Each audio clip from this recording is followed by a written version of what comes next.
So I came to Keele because it was really important to me to try to reach out to scientific researchers.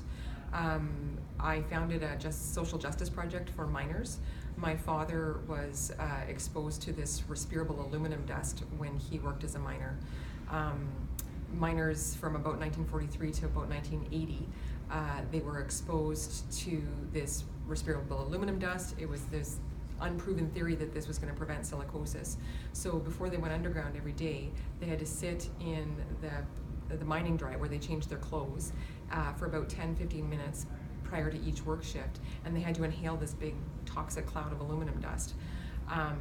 It was put into compressed air lines, and it would shoot out in this big fog, and they were encouraged to breathe it in. They were told to breathe it in under threat of job loss if they did not. So my dad developed Parkinson's, and I wondered if his aluminum dust exposure was related to the Parkinson's.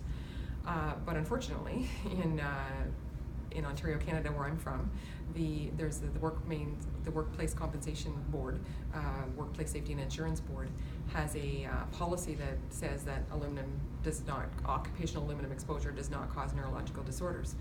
So they said that the available scientific and medical information didn't support that at this point, but they also weren't looking at any new scientific information.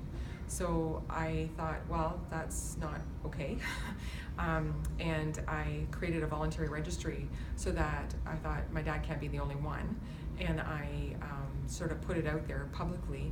If you were exposed to this aluminum dust, please contact me, or if you're the surviving family members of that, and let me know if you've had any kind of health issues.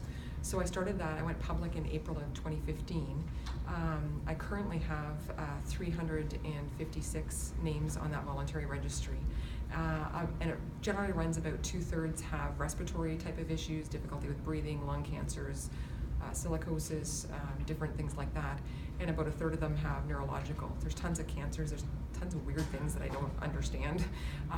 And I didn't know how to get that to other researchers. So I came here to the Keele meeting, and they were so gracious. The scientists and researchers here, they're so incredible at what they do, and they're doing groundbreaking work. Unfortunately, in this kind of a situation, when you have an industrial disease, there's very powerful companies, the mining industry, the aluminum industry, that can quickly shut down what you try to do with research efforts. So I thought if we came here and made it more international, then I might be able to reach people who weren't exposed or aren't under the same restrictions that you would get with some of these pressures internally in Canada. So there's researchers from all over the world in places where this was used, like Mexico, the United States, Canada, Western Australia. People are here, and this dust was used there.